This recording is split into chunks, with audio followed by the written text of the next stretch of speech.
Eu sou Luciane Franck, pós-doutoranda do Núcleo de Estudos em Economia Criativa e da Cultura, UNECult.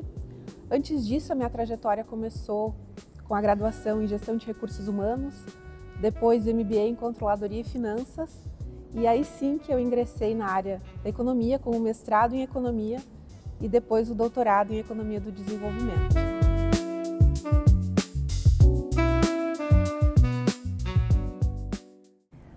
A economia da cultura, a economia criativa e da cultura, ela tem se tornado um tema cada vez mais recorrente na pesquisa acadêmica internacional e nos estudos em relação a crescimento econômico e desenvolvimento. E isso, inclusive, aparece nos relatórios recentes da UNCTAD, desse grande papel fundamental da economia da cultura, tanto para crescimento econômico como geração de emprego e renda. Mas além disso, como eu falei, o valor da cultura, ele não está nesses números, ele está nela, o valor está na cultura em si. Então a cultura ela também avança porque ela traz benefícios para a saúde, para o bem-estar e inclusive inclusão social. Então são esses aspectos que tornam cada vez mais importante discutir e tornar popular esse debate, mas de forma bastante clara e com metodologia, justamente para fortalecer com embasamento todas essas demandas que surgem. Em primeiro momento, o Brasil posso dizer que ele tem competitividade, porém essa competitividade ela é muito assimétrica e hoje a participação do Brasil no comércio internacional de produtos e serviços da cultura ainda é muito modesta a participação do Brasil. Quando a gente analisa, por exemplo, as exportações de produtos da economia da cultura, o Brasil está entre os 40 principais exportadores mundiais, mas com uma participação muito pequena, né, nesse total exportado pelo mundo. Já na parte de serviços, o Brasil tem uma posição de destaque um pouco maior. Considerando as economias em desenvolvimento, o Brasil se destaca como o quarto principal. Só que ainda assim a participação no total ainda é muito pequena. Nos dois casos, ela é menos de 1% das exportações mundiais. Então, nós temos esse cenário estamos inseridos no comércio, mas ainda de forma muito tímida. E no caso, por exemplo, inclusive dos produtos, muito concentrado em produtos de artesanato, por exemplo. Então, temos esses desafios para superar em relação à diversificação e ampliar esses nossos negócios internacionais, já que temos uma cultura e produtos e serviços que têm potencial no cenário internacional. Na América Latina, nós temos um conjunto de alguns países que eles têm muitas coisas em comum. Entre elas, a ideia de tentar institucionalizar aspectos da economia da cultura, por exemplo, tornar ela uma conta satélite para mensurar junto ao PIB, por exemplo. E dá para destacar as experiências, por exemplo, da Colômbia, que ela realmente colocou isso como uma lei de promoção realmente das exportações de bens e serviços culturais e tem uma agência específica que é ProColômbia, que faz ações de incentivo em relação às economia da cultura, aos produtos e serviços desse setor. No caso do Chile, algumas pesquisas já têm mostrado que, como o Chile é uma economia que se baseia nas exportações normalmente de bens, de matérias-primas, commodities, a economia da cultura tem sido usada, em alguns casos, para tentar diversificar essa pauta exportadora. Então, uma tentativa também de mudar, diversificando a pauta exportadora e aproveitando, então, os produtos e serviços culturais. Outro exemplo que nós temos é o caso do México, né? O México, nesse caso, ele trabalha muito com a diplomacia cultural e também esses aspectos de se projetar sua cultura internacionalmente. Então, é uma outra estratégia também de utilizar o poder da economia da cultura a seu favor. E a Argentina, que é próxima aqui, também tem uma experiência interessante de cultura, inclusive normalmente se lembra de vários aspectos culturais da Argentina.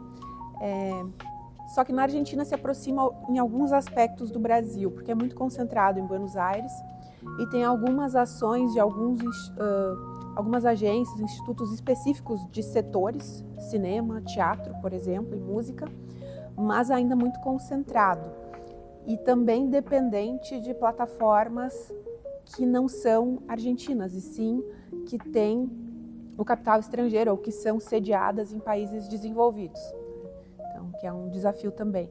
Então, o que nós temos a aprender, eu acredito que nós temos mais é integrar esses esforços, porque nós ainda temos esse desafio que é o capitalismo das plataformas, que com a digitalização isso acaba aparecendo em vários aspectos como um desafio, porque nós não controlamos a rede de monetização, por exemplo, também não controlamos a governança dos dados e não temos o conhecimento exato do que está acontecendo com esse consumo, né? Então é um desafio para os nossos produtores, né?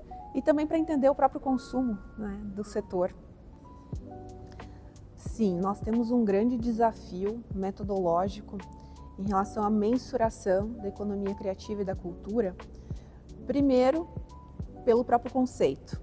Em alguns casos, alguns chamam de indústria da cultura, ou economia criativa, ou empreendimentos culturais. Então tem vários, e esses conceitos eles também carregam classificações diferentes.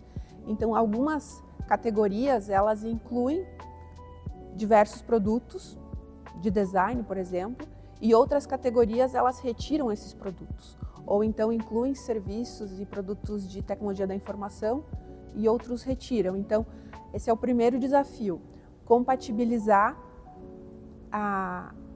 o que significa o setor e quais setores, quais produtos vão ser classificados dentro desse conceito. Então esse é o primeiro desafio. Hoje nós temos bases de dados que já integram e compatibilizam em termos internacionais. Uma delas é uma base de dados da UNCTAD, então que ela tem exportações, por exemplo, de bens culturais e também de serviços culturais de diversos países do mundo. Também temos isso separado por setores, então não é só o total, então tem alguma divisão. Só que para o Brasil já tem uma dificuldade. No caso das exportações de serviços, só tem o total, não tem separado por qual área, né, qual segmento que está acontecendo essa exportação. Então nós temos alguns dados, por exemplo, de produtos que nós podemos consultar em bases nacionais, como o Comexstat, mas ainda assim, serviços, alguma coisa em algumas bases do IBGE, mas não tenha nada formalizado e consolidado, digamos assim, que a gente possa definir. Não, essa é a classificação que vai valer, que eu vou conseguir compatibilizar com outros países do mundo para comparar. Então esse é realmente um grande desafio e que metodologicamente como a gente tenta resolver isso? Definindo. Então trazendo em cada pesquisa a definição do que a gente considerou naquela avaliação. Em termos de metodologia, mas antes eu gostaria de deixar um ponto bem importante, que a cultura, ela tem o valor por si mesma, né? Então essa ideia de mensurar, ela tem que ficar bem clara que é uma ferramenta para tentar entender o que está acontecendo, mas o valor da cultura está na cultura em si, né? Então, dito isso, eu acredito que é muito importante ter estratégias de mensuração, principalmente para compreender quais são os fatores que determinam a competitividade de um país, por exemplo, nas exportações de bens e serviços culturais, para que o Brasil possa utilizar isso como um exemplo, né?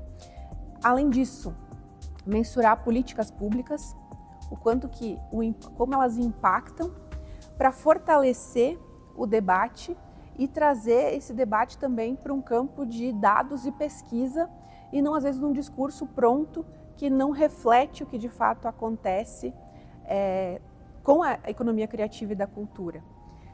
E alguns exemplos de estratégias que a gente está usando são séries temporais, modelos de dados em painel e inclusive alguns modelos de machine learning. Tudo isso para tentar entender um pouco mais dos fatores que ajudam a compreender a competitividade do país, dos países de um modo geral, mas especialmente focado no Brasil, e também entender qual é o impacto das políticas públicas nesse cenário, seja geração de emprego e renda, né, de um modo geral, ou desenvolvimento regional, inclusive. Essa experiência em Manchester, ela foi academicamente e culturalmente muito rica. Eu tive a oportunidade de conhecer os projetos e também debater e propor algumas sugestões para as pesquisas desses doutorandos.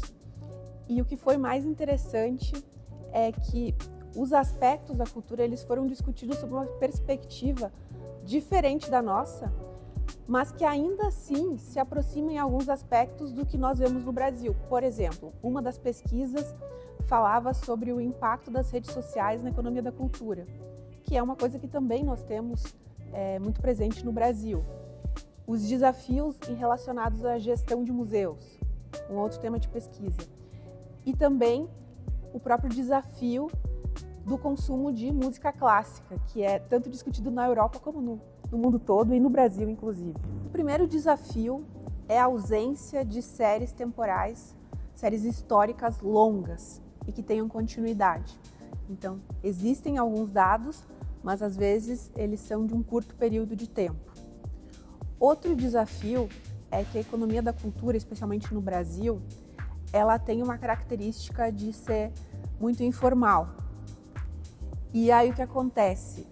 Invisibilidade estatística, porque a informalidade é muito difícil de capturar em algum dado, em algum registro. Então se torna algo complexo. A questão da própria compatibilização do que é economia da cultura, então também é um desafio.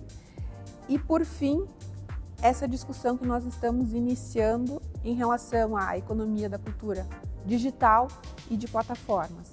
Como mensurar isso também se apresenta como um grande desafio. Contribuir para aumentar esse repertório em relação à economia da cultura estão focados justamente em tentar desenvolver essa metodologia que vai capturar esse impacto por modelos estatísticos. Claro que nós teremos limitações, mas a ideia é que a partir desses resultados, com uma metodologia econométrica e estatística, seja possível, inclusive, fortalecer os canais de financiamento.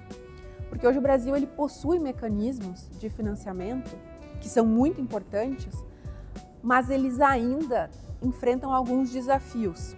Por exemplo, hoje nós temos muitos desses canais concentrados no Sudeste, né, para financiamento de projetos no Sudeste. E a outra questão é que, do jeito que eles estão constituídos hoje, eles não fortalecem um processo de continuidade nos projetos. Então é difícil se programar para o longo prazo. Então a ideia principal, justamente das pesquisas na área da economia da cultura e trazer os dados para essa discussão, é justamente fortalecer essa demanda do setor por apoio e promoção do crescimento do setor, seja tanto no cenário nacional quanto de projeção internacional. E aí sim, as metodologias contribuem muito porque elas dão credibilidade também para os dados, né? Fica uma discussão que ela avança daqueles discursos que muitas vezes estão prontos, mas que carregam algumas ideias que não são verdadeiras na prática, especialmente sobre a economia da cultura.